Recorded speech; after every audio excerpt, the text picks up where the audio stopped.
Şimdiki Müslümanlar, Gavurlar, Yahudiler hepsi karışmış, bir olmuş. Yılbaşı da kutluyorlar. Kutlayamayan da var, kutlayanlar da var. Ama bizim dinimizden yok. Bizim dinde yılbaşı diye bir şey yok. Müslüman, gerçek Müslümanlar yok. Ama gelelim ki kim Müslüman, Gavur, Yahudi, Ermeni, Hristiyan neyse karıştı. O şimdi ayrım yapamıyorsun onu. Eskiden ayrım vardı. İslam'ın bir şartları vardı, Gavurların şartları vardı, Yahudinin şey vardı. Bizim şeyimiz camidir. Camiden başka bir şey tanımıyoruz. Ziyaretimiz, Kabe'miz Mekke, Medine'dir. Başka bir şey bilmiyorum.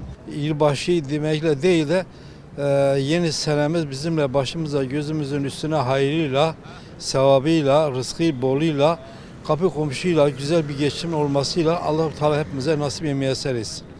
En güzeli budur. Yılbaşı bize göre değildir. Bol bol dua edecek, Kur'an'ını okuyacak. Tabii ki senemizin bir başıdır. Hoş gelmiş, sefa gelmiş. Cenab-ı Hak Teala bizleri güzel günlerine buluşturmayı nasip etsin.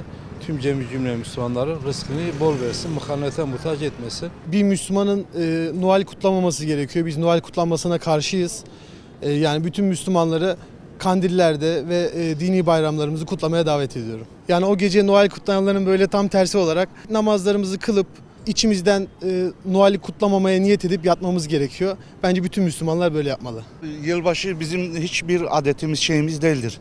Biz Müslümanlar olarak yani 29 Aralık, 31 Aralık neyse öbür gün de bizim için odur. Yani Müslümanın yılbaşısı yoktur. Şey olarak bir Hristiyan adetidir. Yahudi ve Hristiyanlar kutluyor. Dolayısıyla onlar Kurban Bayramı'nda nasıl kurban kesmiyorlarsa biz neden yılbaşını kutlayalım? Bir hadiste diyor ki Yahudi ve Hristiyanlar bir delikte girse sizler de peşinde gireceksiniz diyor. Yani bize ne oluyor ya, biz bu kadar yani bu batıya uyuyoruz. Yani her şeyin pisliklerini alıp şey yapıyoruz. Yani bize düşen yılbaşı benim için hiçbir şey fayda etmiyor yani. Hani 29 Aralık neyse 31 bir de odur. Yılbaşı girmeden önce gidip yatmamız lazım. Ya yılbaşı kutlamamamız lazım. Haramdır, dinimizce uygun değil. Yani yılbaşı ile ilgili bir Müslüman kutlayamaz. Hristiyanın bayramıdır. Müslümanın bayramı sadece Ramazan bayramı, Kurban bayramı. Başka bir bayram yok. Bu Hristiyanın kutladığı şeydir. Bizim Müslümanlar da Hristiyanları gittiği yolda gidiyor. Gitmememiz lazım. Haramdır. Abicim biz hani ailemizden, babalarımızdan, dedelerimizden böyle öğrendik. Bir de bize böyle anlattılar hani yılbaşından millet ya da kafirler hani kutlama bir şey yaparlar falan. Ama bizde böyledir. Hani 12'den önce namazımız kılıyoruz baba, sonra gidip hani yatıyoruz 12'den önce. Öyle biz de öğrenmişiz. Hani biz de böyle yapıyorduk. Abi kutlamaması lazım. İbadetini, namazını kılacak.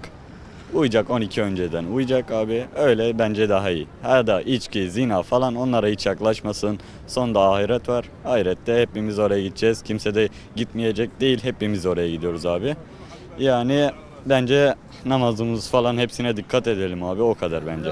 Yılbaşı mesela bizim dinimizde yoktur, bizim dinimizde günahtır. Olmaması lazım yılbaşı.